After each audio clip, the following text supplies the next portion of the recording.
சதாங்குளம். இந்த பேரை கேட்டாலே நம்ம எல்லாருக்கும் ஒரு வலி தெரியும் இல்லையா? தமிழ்நாட்டையே உலுக்கின ஒரு கொடூரமான சம்பவம் அது. ஆனா அந்த சோகத்தோட மையத்துல இருக்கிறது என்ன தெரியுமா? தடுத்திருக்க வேண்டிய அந்த முதல் 12 மணி நேரம். வாங்க, அந்த முக்கியமான நேரத்துல என்ன நடந்தது, என்ன நடந்திருக்கணும்னு ஆழமா பார்க்கலாம். மார்ச் 23, 2026. இந்த தேதிய நல்ல ஞாபகம் வச்சுக்கோங்க. இடம் மதுரை நீதிமன்றம். அன்னைக்கு தான் இந்த வழக்குல தீர்ப்பு வந்துச்சு. ஆனா அந்த தீர்ப்போட முழு பின்னணியையும் அதுக்கு பின்னாடி இருக்கிற வழியையும் நாம புரிஞ்சுக்கணும்னா நாம கிட்டத்தட்ட 6 வருஷம் பின்னோக்கி போகணும். இந்த கதையோட முக்கியமானவங்க பி. ஜெயராஜ் மற்றும் அவரோட மகன் ஜே. பென்னிக்ஸ். 2 பேருமே ஒரு சின்ன மொபைல் கடையை நம்பி ரொம்ப சாதாரணமா வாழ்ந்துட்டு இருந்தவங்க. இந்த காலவரிசைய ஒரு நிமிஷம் பாருங்க. எல்லாம் எவ்ளோ வேகமா ஒரு புயல் மாதிரி நடந்திருக்குன்னு. ஜூன் 19 ராத்திரி 7:30 மணிக்கு கைது செய்றாங்க. அன்னைக்கு ராத்திரி முழுக்க காவல் நிலையத்துல சொல்லி மாளாத கொடூரம். ஜூன் 20 மாஜிஸ்ட்ரேட் முன்னாடி ஆஜர்படுத்துறாங்க, அப்புறம் ஜெயிலுக்கு அனுப்புறாங்க. ஜூன் 22 ராத்திரி 9 மணிக்கு பென்னிங்ஸோட உயிர் போகுது. அடுத்த சில மணி நேரத்துல ஜூன் 23 விடியற்காலை 4:30 மணிக்கு ஜெயராஜ் உயிரும் பறிக்கப்படுது. யோசிச்சு பாருங்க, வெறும் 57 மணி நேரத்துல ஒரு அப்பா மகன் 2 உயிர்கள் சிதைக்கப்பட்டிருக்கு. சரி, போலீஸ் அவங்க மேல வச்ச அதிகாரப்பூர்வ குற்றச்சாட்டு என்ன தெரியுமா? கோவிட் ஊரடங்கு இருந்ததால அனுமதிக்கப்பட்ட நேரத்தையும் தாண்டி கடையை திறந்து வச்சிருந்தாங்கன்னு. இதுதான் காரணம். ஆனா இங்கதான் நாம எல்லாருமே அதிர்ச்சியாக போறோம். சிபிஐயோட நீண்ட விசாரணைக்கு பிறகு என்ன தெரிய வந்ததுன்னா, இந்த குற்றச்சாட்டு ஒரு அப்பட்டமான பொய். அவங்க அனுமதிக்கப்பட்ட நேரத்துக்குள்ளதான் கடைய மூடியிருக்காங்க. அப்போ எதுக்கு இந்த கைது? அதோட நோக்கம் என்ன? அப்போ அந்த இருண்ட ராத்திரியில போலீஸ் ஸ்டேஷனோட மூடிய கதவுகளுக்கு பின்னாடி உண்மையிலே என்னதான் நடந்துச்சு? சாட்சிகள் சொல்றத கேட்டா நம்ம மனசே பதறும். 2 பேரையும் ஆடைகளை களையச் சொல்லி இரவு முழுக்க லத்திகளால மிருகத்தனமா தாக்கியிருக்காங்க. அங்கிருந்த மேசைகள்லயும் லத்திகள்லயும் படிஞ்சிருந்த ரத்தக்கரைகளே அதுக்கு சாட்சி. சரி, உண்மைய உலகத்துக்கு காட்டியிருக்க வேண்டிய சிசிடிவி பதிவுகள்? அது திட்டமிட்டு அழிக்கப்பட்டிருந்தது. உண்மையை விசாரிக்க போன நீதிபதியை அங்கிருந்த காவலர்கள் மிரட்டியிருக்காங்கன்னா நிலைமை எவ்வளவு மோசமா இருந்திருக்கும் பாத்துக்கோங்க. இந்த மொத்த வழக்கிலிருந்து நம்ம கத்துக்க வேண்டிய முக்கியமான பாடம் இதுதான். 6 நீண்ட வருஷங்கள், 2 அப்பாவி உயிர்கள் போயிடுச்சு. ஆனா அந்த முதல் மிக முக்கியமான 12 மணி நேரத்துல அவங்கள காப்பாத்த எந்த ஒரு தலையீடும் நடக்கவே இல்ல. இந்த ஒரு தோல்விதான் இவ்ளோ பெரிய சோகத்துக்கு காரணமா அமைஞ்சது.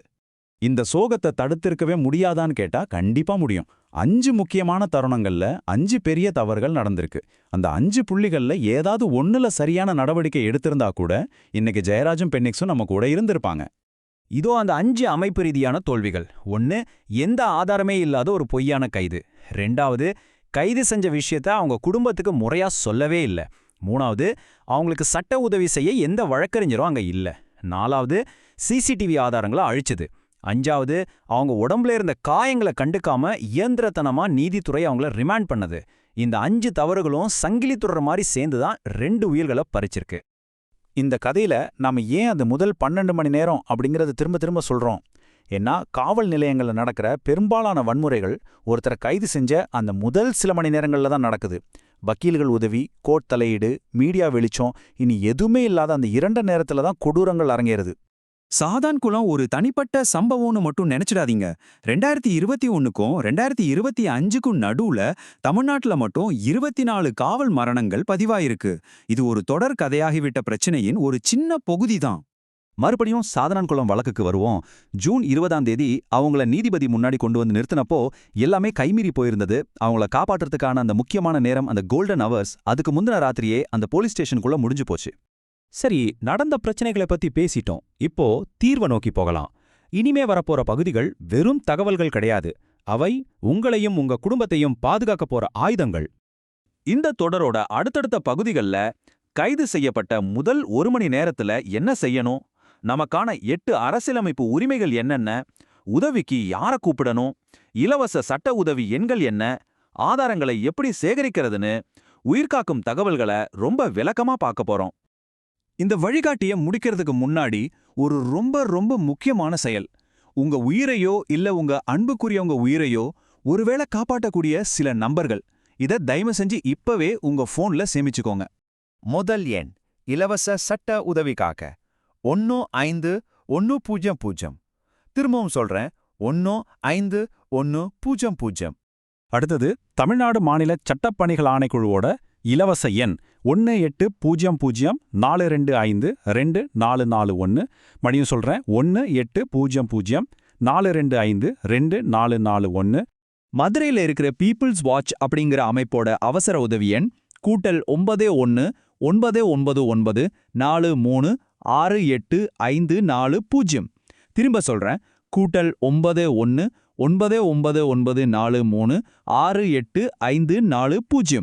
இதில் இருக்கிற மிகப்பெரிய வழி என்னன்னா, இந்த நம்பர்கள் எல்லாமே 2020ஆம் வருஷமும் இருந்துச்சு. ஆனா அன்னைக்கு ஜெயராஜோட குடும்பத்துக்கு இதெல்லாம் தெரியாததால அவங்களால சரியான உதவிய நாட முடியல. ஆனா இப்போ உங்களுக்கு தெரியும். இன்னைக்கே இந்த நம்பர்ஸ உங்க போன்லயும் உங்க குடும்பத்தினர் போன்லயும் சேமிச்சு வைங்க. கிட்டத்தட்ட 6 வருஷ போராட்டத்துக்கு பிறகு மார்ச் 23, 2026 அன்னைக்கு நீதி கிடைச்சது. குற்றவாளிகள் தண்டிக்கப்பட்டாங்க. ஆனா ஜெயராஜும் பென்னிக்ஸும் திரும்பி வரல. அப்போ எதுக்காக இந்த வழிகாட்டிய நாங்க உருவாக்குறோம்? இந்த வழிகாட்டி இனிமேல் எந்த குடும்பமும் நீதிக்காக 6 வருஷங்கள் காத்திருக்க கூடாதுன்றதுக்காக. ஒருவேளை அது உங்க குடும்பமாவும் இருக்கலாம். அடுத்த முறை அந்த முதல் 1 மணி நேரத்திலேயே நாம செயல்படணும். அதுக்கான அறிவையும் தைரியத்தையும் உங்களுக்கு கொடுக்கறது தான் இந்த வழிகாட்டியோட ஒரே நோக்கம்.